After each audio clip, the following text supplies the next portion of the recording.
मन में अश्लील विचार आना एक आम समस्या है जो कई लोगों को प्रभावित करती है।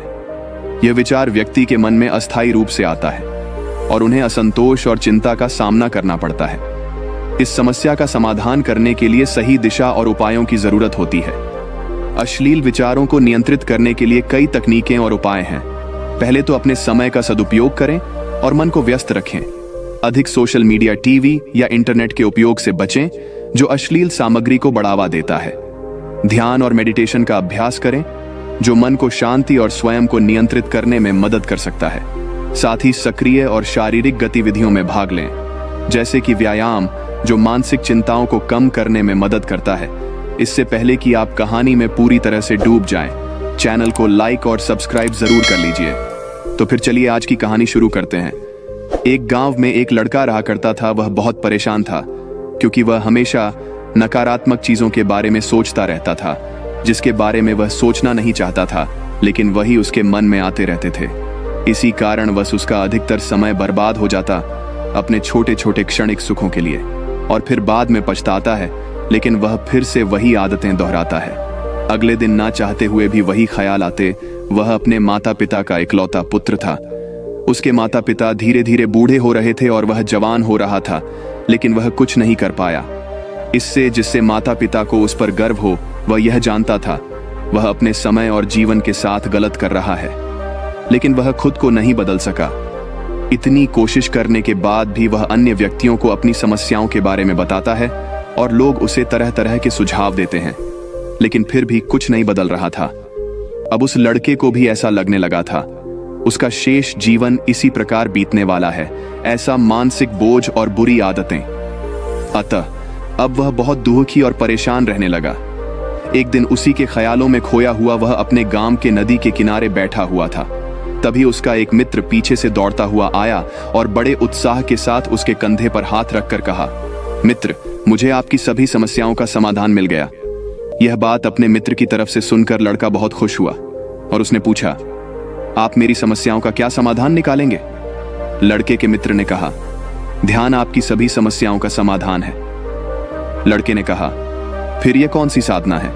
मित्र ने कहा, कल एक बौद्ध भिक्षुक आए हुए थे भिक्षाटन के लिए हमारे गांव में। गांव के सभी लोग पूछ रहे थे अपनी समस्याओं का समाधान, तो मैंने सोचा कि मैं भी पूछ लूं आपकी समस्या का समाधान। इसलिए मैंने उस बौद्ध भिक्षुक के विचार से पूछा कि मैं अपने मन को कैसे नियंत्रित करूं। बौद्ध भिक्षुक ने ज्यादा कुछ नहीं कहा।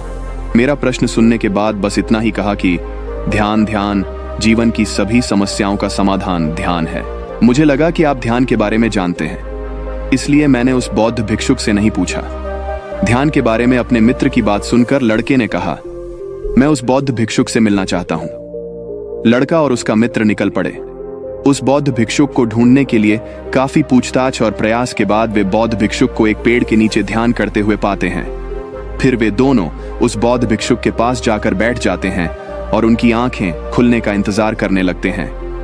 कुछ समय बाद जब बौद्ध भिक्षुक की आंखें खुली तो वे दोनों उन्हें प्रणाम करते हुए कहते हैं, आपने मुझसे कहा कि ध्यान ही इसका समाधान है जीवन की सभी समस्याओं के लिए, लेकिन आपने यह नहीं बताया कि ध्यान क्या है।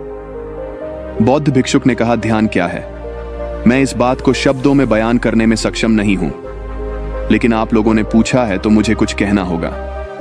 तो सुनो, ध्यान का मतलब ना कोई सवाल, ना कोई जवाब, ना कोई विचार, ना कोई भावना। यह एक ऐसी स्थिति है जो हमें हमारी वास्तविकता से परिचित कराती है। इस स्तर पर पहुंचने के बाद कोई सवाल ही नहीं उठता, क्योंकि उसे सब कुछ स्पष्ट हो जाता है।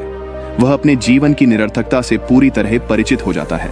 लड़के ने पूछा कि कोई कैसे प्राप्त कर सकता है ध्यान की ऐसी अवस्था? बौद्ध भिक्षुक ने कहा, ध्यान करना बहुत आसान है। क्या आप जानते हैं कि कैसे बैठना है? लड़के ने कहा, हाँ, मैं बैठ सकता हूं। बौद्ध भिक्षुक ने कहा, तुम कितनी देर तक बैठ सकते हो?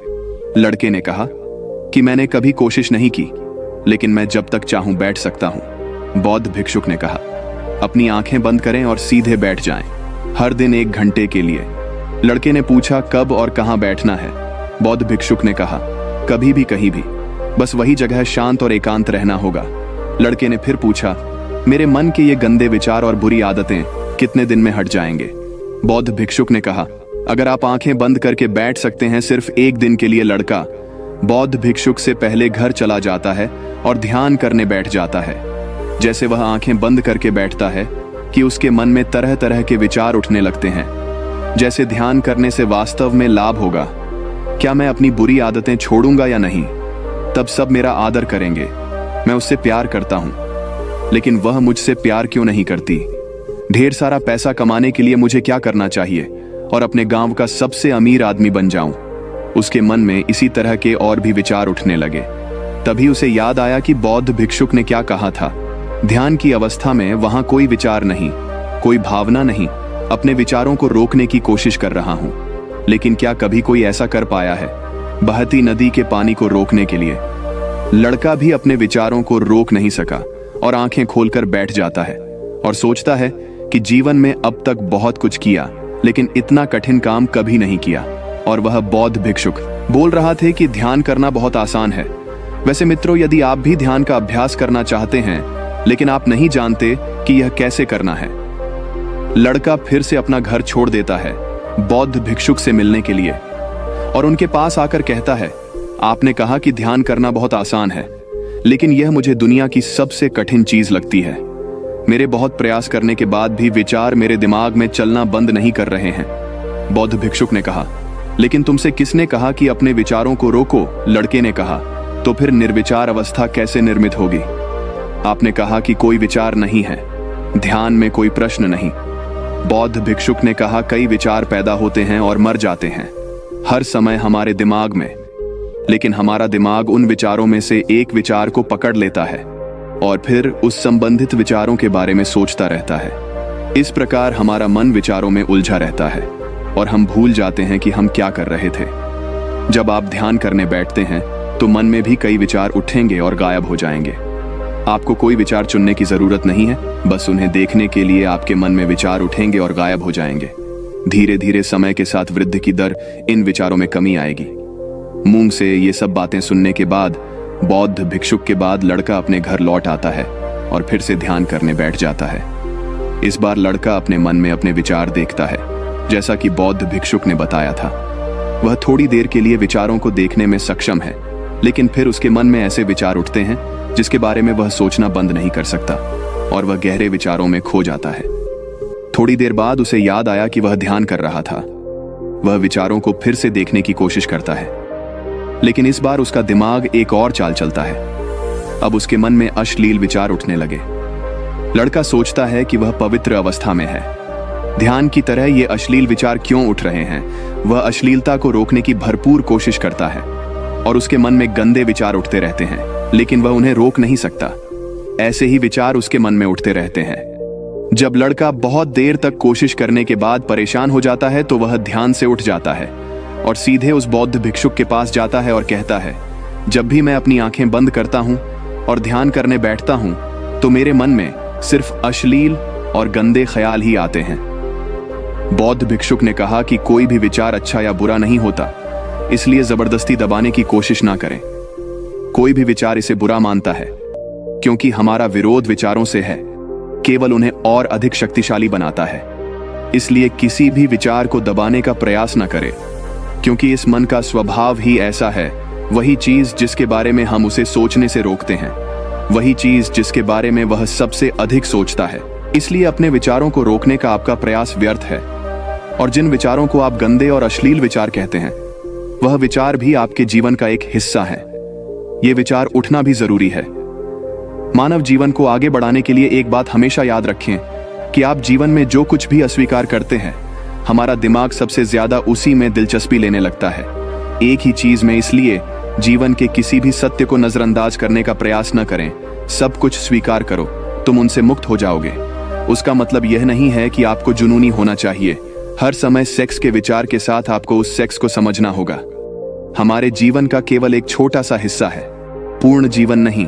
इसीलिए जीवन के इस पहलू को भी स्वीकार करें और आगे बढ़ें, क्योंकि इस जीवन में सीखने के लिए बहुत कुछ है। लड़के ने कहा, लेकिन हमारा दिमाग हमारे साथ चालाकी क्यों करता है? क्या हमारा मन हमारा दुश्मन है? बौद्ध भिक्षुक ने कहा, नहीं, हमारा दिमाग हमारा दुश्मन नहीं है। यह केवल चीजों का अनुभव करना चाहता है जो आराम और खुशी लाता है। तो जब हम ऐसा कुछ करते हैं जिसमें मन नहीं पाता, शुरुआत में आनंद, तो हमारा मन उस कार्य का विरोध करता है। बौद्ध भिक्षुक ने आगे कहा, अगर आप बुरे विचारों को खत्म करना चाहते हैं आपके मन से, तो फिर बदलिए अपनी आदतें, तो आप ही बदल सकते हैं। जब आपका मन आपके वश में हो और आपका मन आपके वश में आ जाएगा, केवल तभी जब आप स्वयं को जानते हैं, जब आप खुद को महसूस करते हैं, जब आप ध्यान महसूस करते हैं। यह कहकर बौद्ध भिक्षुक उठ खड़े हुए और हल्की सी मुस्कान के साथ लड़के के सिर पर हाथ रखा। इसके बाद उन्होंने अपना भिक्षाटन पात्र उठाया और वहां से चले गए। लड़का बौद्ध भिक्षुक को जाते हुए देखता रहा, लेकिन अब वह बहुत खुश था, क्योंकि उसे अपनी समस्याओं का समाधान मिल गया था। ध्यान के रूप में वह समझ गया कि उसे बैठना होगा प्रतिदिन ध्यान के लिए, और उसे अपने विचारों को आते जाते देखना होगा। लेकिन कोई विचार मत रखो, समय के साथ वे विचार अपने आप गायब हो जाएंगे। साथ ही उसे समझ भी आया कि कोई भी विचार अच्छा या बुरा नहीं होता, यह केवल एक विचार है।